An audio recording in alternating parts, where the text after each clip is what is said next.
Hello बच्चों, बहुत बहुत स्वागत है आपका अपना प्यारा सा यूट्यूब चैनल RDX केमिस्ट्री में। तो आज से पहले की वीडियो लेक्चर में हम लोगों ने 3 अनुषंग गुणधर्म कंप्लीट कर लिया है और इस वीडियो में हम लोग चौथा अनुषंग गुणधर्म पढ़ेंगे जिसका नाम है परासरणी दाब। तो परासरणी दाब को समझने से पहले आपको परासरण के बारे में समझना होगा, उसके बाद ही आप परासरणी दाब को समझ पाएंगे। तो चलिए सबसे पहले देखते हैं कि परासरण क्या होता है। तो परासरण समझते हैं। तो देखो, इसको समझने के लिए हम यहाँ पर 2 डब्बा बनाते हैं इस तरह से, जिसको आप बीकर बोल सकते हो। ये 2 बीकर है। अब इस बीकर को क्या करते हैं, दोनों बीकर को एक दूसरे से कनेक्ट कर देते हैं। तो देखो यहाँ पर इसको हम कनेक्ट कर दिए और इसके बीच में लगा देते हैं एक झिल्ली, जिसको मेम्ब्रेन बोलते हो इंग्लिश में, और इसका नाम है सेमी परमिएबल मेम्ब्रेन। आप NCERT का बुक देखेंगे तो वहाँ पर लिखा हुआ मिलता है SPM, semi permeable membrane. Hindi में इसको कहेंगे अर्धपारगम झिल्ली। तो ये अर्धपारगम झिल्ली होता क्या है, तो समझिए सेमी परमिएबल मेम्ब्रेन है। तो इससे होकर के किस प्रकार का जो पार्टिकल्स होगा विलयन का, वो गमन कर सकता है, यानी कि आर पार हो सकता है। तो देखिए, सेमी परमिएबल मेम्ब्रेन में इतना छोटा छोटा छिद्र होता है जिससे होकर के बड़ा जो अणु होता है, बड़ा जो कण होता है, वो आर पार नहीं हो सकता है। इसके अंदर सिर्फ विलायक का कण ही क्या होता है, आर पार होता है। देखो, नाम से ही पता चलता है इसका, अर्धपारगम झिल्ली। अर्धपारगम मतलब कुछ को ही परमिट करता है अपने से होकर के विलयन में, इस विलयन से उस विलयन में आर पार होने के लिए। तो ये सभी विलयन को परमिट नहीं करता है। तो फिर किसको परमिट करेगा, तो ये सिर्फ और सिर्फ विलयन का जो विलायक होता है उसी के कण को ये परमिट करता है इस विलयन में से उस विलयन तक गमन करने के लिए। ठीक है, तो यही होता है अर्धपारगम झिल्ली। अब हम यहाँ पर क्या करते हैं, यहाँ पर 2 विलयन बनाएंगे। ये क्या है, बीकर। इस बीकर के अंदर विलयन। तो ये विलयन 1, इसको हम मान लेते हैं विलयन 1 और इसको मान लेते हैं विलयन 2। विलयन 2, ये पहला विलयन और ये दूसरा विलयन। और यहाँ पर एक चीज़ और हम मानते हैं कि ये पहला विलयन जो इसका सांद्रता यानी कि C1 ज़्यादा है किससे, C2 से। मतलब विलयन दूसरा जो है उसका सांद्रता क्या है, कम है किससे, तो विलयन 1 के सांद्रता से, यानी कि C1 से। इसका सांद्रता अधिक और इसका सांद्रता कम। तो चलो, इसको हम इस तरह से भी बोल सकते हैं, ये है इसको हम उच्च सांद्रता वाला विलयन भी कहते हैं। उच्च सांद्रता वाला विलयन, उच्च सांद्रता वाला विलयन, और इसका सांद्रता कम है तो इसको हम कह सकते हैं निम्न सांद्रता वाला विलयन। कौन सा विलयन, तो निम्न सांद्रता वाला विलयन इसको हम कह सकते हैं। तो दोनों के अंदर विलयन है, इसका सांद्रता कम है और इसका सांद्रता ज़्यादा है। अच्छा, यहाँ पर एक बात बतलाओ आप कि इस विलयन का सांद्रता ज़्यादा, इसका मतलब क्या, इसका मतलब ये इस सांद्र विलयन में विलय की कण की संख्या क्या होगा, कम अधिक होगा, और विलय की कण की संख्या क्या होगा, कम होगा। अब देखो, इसका सांद्रता क्या है, सांद्रता इसका कम है। इसका सांद्रता कम होने का मतलब ये कि इसके अंदर ये विलय का कण कम होगा, विलय की कण की संख्या कम होगा, और विलय की कण की संख्या क्या, विलय के कणों की संख्या अधिक होगा, ये होगा। तो अब यहाँ पर होता क्या, एक चीज़ और यहाँ पर देखो, ये जो पहला विलयन आपको दिखाई दे रहा, ये इसके ऊपर कुछ ना कुछ वायुमंडलीय दाब भी लगता होगा। आपको पता है जितना भी चीज़ होता है सबके ऊपर वायुमंडलीय दाब लगता है। तो इस विलयन के ऊपर भी वायुमंडलीय दाब लगता होगा। तो हम इसको हम लिख सकते हैं चाहे तो प्रेशर ऑफ वायु। इसके ऊपर वायु का प्रेशर लग रहा है। इस विलयन के ऊपर भी क्या होगा, इस विलयन के ऊपर भी वायु का प्रेशर लगता होगा। तो इसको यहाँ पर भी हम लिख लेते हैं प्रेशर ऑफ वायु। दोनों के ऊपर क्या, वायु का दाब लगता होगा, यानी कि वायुमंडलीय दाब लग रहा होगा। अब यहाँ पर समझो ये कि अब अच्छा, एक बात बताओ, निम्न सांद्रता को हम तनु विलयन कहते हैं। आपको पता है, क्लास में हम आपको बताए हुए, इसको हम तनु विलयन कह सकते हैं, तनु विलयन। और उच्च सांद्रता वाला विलयन जो होता है उसको हम कह सकते हैं क्या, सांद्र विलयन। कौन सा विलयन, सांद्र विलयन। अब होता क्या है समझो, जब तनु विलयन, देखो ये तनु विलयन है, जब तनु विलयन एवं सांद्र विलयन को अर्धपारगम झिल्ली की सहायता से अलग किया जाता है, यानी कि तनु विलयन और सांद्र विलयन दोनों विलयन को अलग अलग किया जाता है अर्धपारगम झिल्ली की सहायता से। तो होता क्या है, तनु विलयन का विलायक, यानी कि इस विलयन का जो विलायक होगा, इसका विलायक सांद्र विलयन की ओर स्वतः गमन करने लगता है। तो मतलब यहाँ वाला जो विलायक का कण है, ये सब कहाँ जाएगा, इधर जाना स्टार्ट कर देगा। यहाँ जाना स्टार्ट करेगा, यानी कि ये सभी विलायक का कण इस तरफ गति करना स्टार्ट करेगा और यही क्रिया क्या कहलाता है? परासरण कहलाता है। यही क्रिया क्या कहलाता है? परासरण कहलाता है। तो देखिए यहाँ पर परिभाषा लिखा हुआ है आपके सामने, जब तनु विलयन एवं सांद्र विलयन को अर्धपारगम झिल्ली के सहायता से पृथक किया जाता है तो तनु विलयन का विलायक अर्धपारगम झिल्ली को स्वतः मतलब अपने आप पार कर सांद्र विलयन में गमन करने लगता है। किधर गमन करने लगता है? सांद्र विलयन की ओर गमन करने लगता है और यह घटना क्या कहलाता है? परासरण कहलाता है, या यह प्रक्रिया परासरण कहलाता है। समझ में आ गया? तनु विलयन का विलायक यानी कि इसका जो विलायक होगा ये सांद्र विलयन की ओर गमन करना शुरू करेगा, यानी कि इधर से विलायक का कण इधर जाना स्टार्ट कर देगा और यही प्रक्रिया कहलाता है परासरण। क्या कहलाता है? परासरण। तो अब हमको समझ में आएगा कि परासरणी दाब क्या होता है। परासरण समझ में आ गया, परासरणी दाब भी आपको समझ में आएगा। तो देखो यहाँ पर हेडिंग बनाया गया परासरणी दाब, इसको इंग्लिश में बोलते हैं ऑस्मोटिक प्रेशर। Osmotic pressure. अब ऑस्मोटिक प्रेशर क्या होता है समझो। परासरण की क्रिया आपको समझ में आया, जब विलायक का कण तनु विलयन से सांद्र विलयन की ओर गमन करने लगता है तब परासरण कहलाता है। अब देखो ऐसी परासरण की क्रिया को रोकने के लिए, यानी कि इधर से तनु विलयन से विलायक का कण इधर नहीं जाए, सांद्र विलयन की ओर प्रवाह नहीं हो, इसके लिए हमको जो सांद्र विलयन है इसके ऊपर कुछ थोड़ा बहुत दाब लगाना पड़ता है। अब यहाँ पर देखो एक पिस्टन लगा होता है, बुक में देखोगे तो वहाँ पर देख सकते हो, आराम से आसानी से देख पाओगे। तो यहाँ पर एक पिस्टन लगा होता है और इस पिस्टन के ऊपर क्या किया जाता है? दाब लगाया जाता है। इसके ऊपर क्या किया जाता है? थोड़ा सा दाब लगाएंगे तो दाब लगाने के कारण क्या होगा? इसका और इसका दोनों का सांद्रता यानी कि C1 और C2 दोनों क्या होता है? बराबर हो जाता है। अब बराबर होगा तो होगा क्या? इधर से जो विलायक का कण इस विलयन में गमन करता था उसका गमन क्या हो जाएगा? बंद हो जाएगा। तो उस बंद करने के लिए हम यहाँ पर पिस्टन के ऊपर जितना दाब लगाए वही दाब क्या कहलाता है? परासरणी दाब कहलाता है।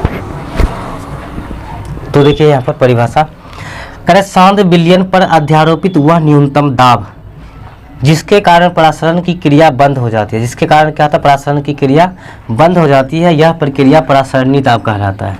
ठीक है, समझो फिर से। करे कि सांद्र विलयन पर अध्यारोपित वह न्यूनतम दाब यानी कि सांद्र विलयन के ऊपर, इस विलयन के ऊपर जो न्यूनतम दाब डाला, यहाँ पर जो न्यूनतम दाब डाला जिसके कारण ये परासरण की क्रिया बंद हो गया, वही दाब क्या कहलाता है? परासरणी दाब कहलाता है। और देखो आगे का इसे पाई से सूचित किया जाता है। परासरणी दाब को किससे सूचित किया जाता है? पाई से। और पाई बराबर होता है क्या? पाई यहाँ पर परासरणी दाब है और परासरणी दाब के लिए एक फॉर्मूला बना, पाई बराबर CRT। अब ये फार्मूला आया कहाँ से? तो आपने पढ़ा पदार्थ के गैसीय नियम, गैस का नियम आप पढ़े 11th क्लास में, तो वहीं से ये फार्मूला लिया गया, पाई बराबर CRT। पाई बराबर CRT। अब यहाँ पर देखो जरा, यहाँ इसी चीज़ को हम लिख सकते हैं, पाई बराबर C यहाँ पर क्या? सांद्रता, और सांद्रता का फार्मूला होता है विलय का मोल बट्टा विलयन का आयतन। आयतन किस में? तो आयतन ml, सॉरी आयतन लीटर में, आयतन लीटर में यह होता है। तो अब यहाँ पर बतलाओ जरा हमको कि ये जो परासरणी दाब है ये किसके ऊपर डिपेंड कर रहा है? तो यहाँ पर डिपेंड कर रही है विलय के मोल की संख्या। ये विलय का मोल है और इसी के संख्या के ऊपर निर्भर कर रहा है। तो अतः यहाँ पर हम कह सकते हैं परासरणी दाब एक अनुसांक गुणधर्म है। आपने अनुसांक गुणधर्म में देखा कि किसी विलयन का वैसा गुण जो विलायक के कणों की संख्या पर निर्भर करता है उसे अनुसांक गुणधर्म कहते हैं। तो यहाँ पर देखो परासरणी दाब किस पर निर्भर कर रहा है? तो विलय के मोल की संख्या पर निर्भर कर रहा है। विलय के मोल की संख्या अगर बढ़ेगा तो परासरणी दाब भी क्या होगा? बढ़ेगा। तो ये निर्भर कर रहा है मोल की संख्या पर। तो अर्थात यहाँ पर हम कह सकते हैं परासरणी दाब एक अनुसांक गुणधर्म है। अब इसी को थोड़ा सा और आगे लिखते हैं। देखो पाई बराबर, अब देखो ये C यानी कि सांद्रता, या इसी चीज़ को यहाँ पर देख लो मोल है, मोल। तो मोल बराबर क्या होता है? भार बट्टा अनुभार। तो हम इसको लिख सकते हैं, इसका फॉर्मूला हम बनाए थे, इससे पहले की वीडियो लेक्चर में भी पढ़े। जब इसको हम सॉल्व करते थे तो यह आया था x बट्टा WT गुना 1000 बट्टा V इन ml इंटू, यहाँ भी RT लगा देते हैं, RT ये वाला। तो यहाँ हो जाएगा फिर क्या? RT। तो यहाँ पर R क्या है? तो R यहाँ पर है, यहाँ पर आप नीचे लिख लीजिएगा, जगह कम है। तो R यहाँ पर है गैस स्थिरांक, गैस स्थिरांक है और इसका वैल्यू होता है 0.0821 लीटर एटीएम पर केल्विन पर मोल, ये इसका वैल्यू होता है 0.0821 लीटर एटीएम पर केल्विन पर मोल होता है। और टी यहाँ पर क्या है, तो टी यहाँ पर टेम्परेचर है, ये टी क्या है, टेम्परेचर है। और टेम्परेचर किस में होना चाहिए, तो केल्विन में होना चाहिए, याद रखना है। जब न्यूमेरिकल हम बनाएंगे तो वहाँ पर केल्विन, अगर डिग्री सेल्सियस में वैल्यू दिया होगा ताप का, तो उसको आपको चेंज करना पड़ेगा किस में, केल्विन में। तो समझ में आ गया यहाँ तक। तो चलिए अब हम लोग बात करते हैं उल्टा परासरण। उल्टा परासरण, इसको इंग्लिश में बोला जाता है रिवर्स ऑस्मोसिस। अभी उल्टा परासरण क्या होता है, इसको यहाँ से हम समझ सकते हैं। आपने देखा सबसे पहले क्या देखा, परासरण में क्या होता था, तनु विलयन का विलायक, जब हम तनु विलयन एवं सौंद विलयन को अर्धपारगम झिल्ली की सहायता से पृथक करते थे, तो तनु विलयन का विलायक सौंद विलयन की ओर स्वतः गमन करता था, तो वो परासरण कहलाता था। अब इस परासरण की क्रिया को रोकने के लिए हम क्या किए, इस पिस्टन के ऊपर थोड़ा सा दाब लगाए ताकि ये परासरण की क्रिया बंद हो जाए। तो परासरण की क्रिया को बंद होने के लिए जितना दाब लगाए वो दाब क्या कहलाया, परासरणी दाब। क्या कह रहा है, परासरणी दाब। अब देखो जरा सोचो कि अब तुम परासरणी दाब से भी ज़्यादा अगर दाब लगा देगा तब क्या होगा। परासरणी दाब से अगर ज़्यादा दाब लगाएंगे तो फिर क्या होगा ये कि इधर का जो विलायक का कण होगा वो फिर पुनः इधर गमन करना शुरू कर जाएगा। यहाँ पर दाब बढ़ा तो विलायक का कण फिर इधर से, देखो अब विलायक का कण थोड़ी इसमें जाएगा, इसका जो छिद्र होता है वो छोटा छोटा होता है, इससे होकर सिर्फ विलायक का कण ही प्रवाहित हो सकता है। तो यहाँ पर विलायक का कण इधर से इधर प्रवाह शुरू हो जाएगा और यही क्या कहलाएगा, उल्टा परासरण। ये क्या हो यहाँ पर कहलाएगा, उल्टा परासरण कहलाएगा, रिवर्स ऑस्मोसिस। तो यहाँ पर देखो इसका परिभाषा लिख दिए हैं कि यदि सौंद विलयन पर अध्यारोपित दाब का मान परासरणी दाब से अधिक होता है, देखो सौंद विलयन पर अध्यारोपित दाब का मान, ये इस विलयन पर जो हम दाब लगाएंगे उसका मान परासरणी दाब से अधिक होता है, मतलब जब परासरणी दाब, इसको परासरण की क्रिया रोकने के लिए जो दाब लगाए थे उससे भी ज़्यादा दाब लगा देंगे, तब क्या होगा, तब परासरण की क्रिया विपरीत दिशा में होने लगती है। मतलब इधर जो विलायक का कण था वो इधर प्रवाहित होने लगेगा और यही प्रक्रिया क्या कहलाता है, उल्टा परासरण कहलाता है। तो ये चीज़ आप समझ गए, परासरण क्या होता है, परासरणी दाब क्या होता है और उल्टा परासरण क्या होता है। ये बोर्ड एग्जाम के पॉइंट ऑफ व्यू से बहुत ही इंपॉर्टेंट है। इस टॉपिक को आप अच्छे से क्लियर कर लीजिए। अब इसके बाद हम लोग इससे रिलेटेड एक दो न्यूमेरिकल क्वेश्चन करते हैं ताकि ये जो परासरणी दाब हम लोग पढ़ें तो ये और क्लियर हो जाए। अब एक चीज़ यहाँ पर और हम बतला दें आपको, ये जो उल्टा परासरण होता है इसका उपयोग हम लोग करते हैं, जैसे समुद्री जल हो गया, तो आपको पता है समुद्री जल में लवण का मात्रा बहुत ज़्यादा होता है, तो वो पानी जो होता है वो जो जल होता है वो पीने के लायक नहीं रहता है, तो इसलिए उसको शुद्ध करने के लिए वहाँ पर उल्टा परासरण का जो क्रिया होता है वो अपनाया जाता है। तो अब हम इस पर एक दो न्यूमेरिकल क्वेश्चन कर लेते हैं, देखते हैं किस तरह से न्यूमेरिकल क्वेश्चन इस फॉर्मूला की सहायता से बनेगा। तो एग्जाम्पल क्वेश्चन नंबर 1 देखो क्या लिखा है, कह कि 0 डिग्री सेल्सियस ताप पर 5% यूरिया के जलीय विलयन का परासरणी दाब ज्ञात करें।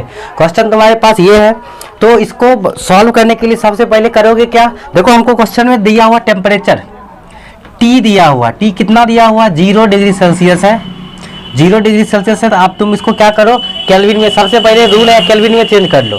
किस में चेंज करो, केल्विन में। तो क्या करोगे, 0 डिग्री जो दिया होता है उसमें 273 जोड़ लेंगे, तो ये कितना केल्विन हो जाएगा, 273 केल्विन। तो सबसे पहले ये हो गया। अब देखो फॉर्मूला आपको पता है, अभी तुरंत आपने देखा, परासरणी दाब पाई बराबर CRT, या इसी चीज को हम सॉल्व करके आगे बतलाए आपको कि पाई बराबर C मतलब सांद्रता मतलब X बट्टा WT गुना 1000 बट्टा V इन ml इंटू RT, ये वाला फॉर्मूला लगा दोगे तो पाई बराबर देखो x मतलब विलय का भार, विलय कितना है, 5% यूरिया के जलीय विलयन। अब इसके बारे में पता हो, द्रव्यमान प्रतिशत तुम पढ़े हो, सॉरी ये द्रव्यमान आयतन प्रतिशत।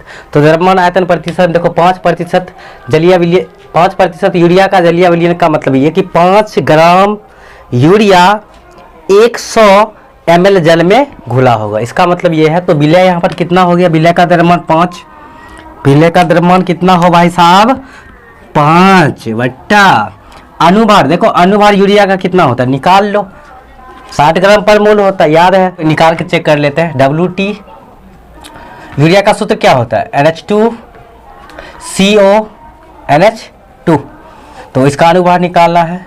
अनुभार बराबर देखो एक नाइट्रोजन का 14, नाइट्रोजन एक यहाँ 2, तो 14 दूनी 28, प्लस एक हाइड्रोजन का द्रव्यमान 1, तो हाइड्रोजन 2 यहाँ 4, प्लस एक कार्बन 12, प्लस एक ऑक्सीजन 16, सबको जोड़ो तो ये आ जाएगा कितना 60 ग्राम पर मोल।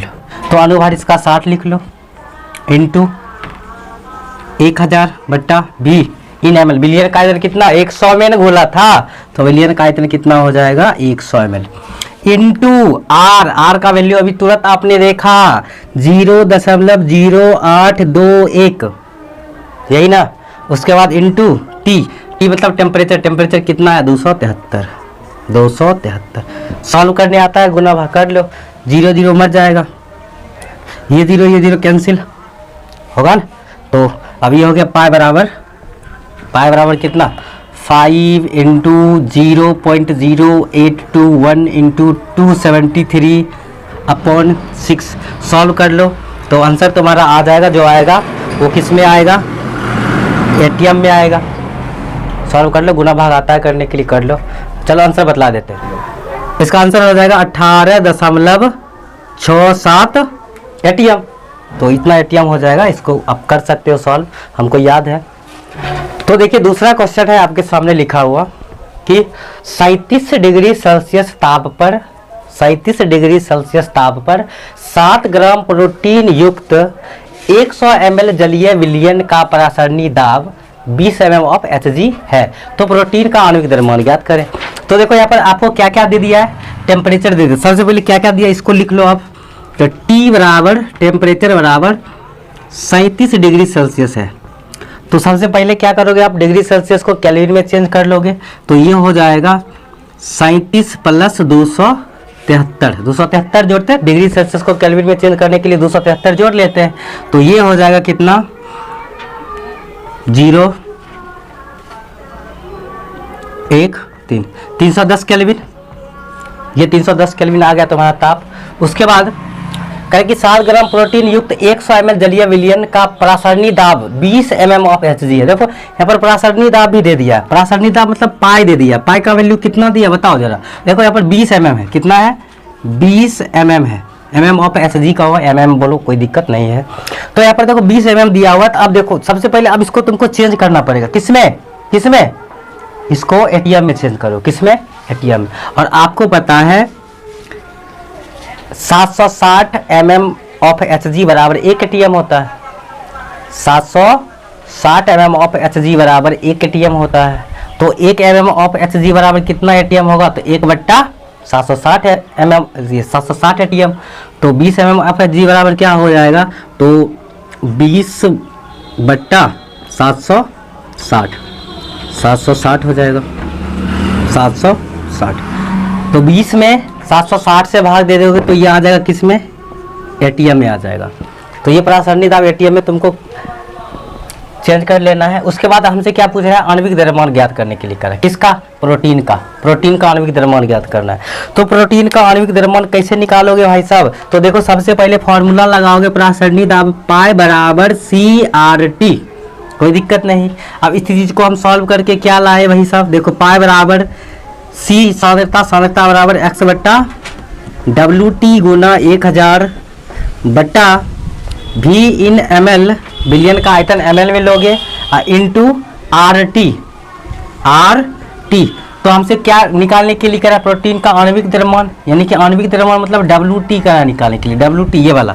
तो इस फार्मूला से हम WT निकाल लेंगे, तो WT बराबर क्या हो जाएगा, WT बराबर हो जाएगा हमारा x into 1000 into R into T वट्टा pi into V, pi into V, billion का आयतन ये।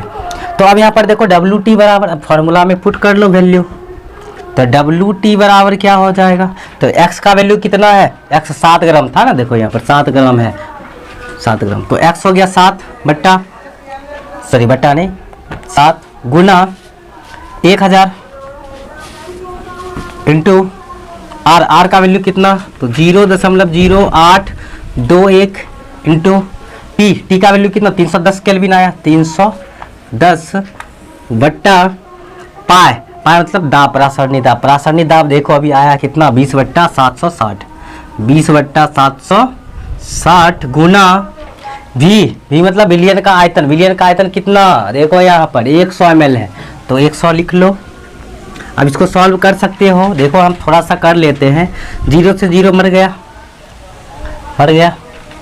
और ये 0 से इसको भी मार दो, ये भी मर गया, तो अब बचा क्या, तो डब्ल्यू टी बराबर 7 गुना 100 गुना 0.0821 गुना 31, अब देखो 760 नीचा में है, इसको ऊपर ले जाओ, तो ये गुना हो जाएगा 760 बट्टा बचा कितना 20, तो इसको सॉल्व करोगे तो डब्ल्यू टी बराबर आ जाएगा कुछ आ जाएगा, सॉल्व करना, चलो बतला देते हैं, 67,699.6 डब्ल्यू टी, इसका अनुभार आएगा, अनुभार किसमें, तो ग्राम पर मोल, तो ये आ जाएगा आंसर, ठीक है, कितना आ जाएगा डब्ल्यू टी कितना आएगा 67,699.6 ग्राम पर मोल, तो ये इसका अनुभार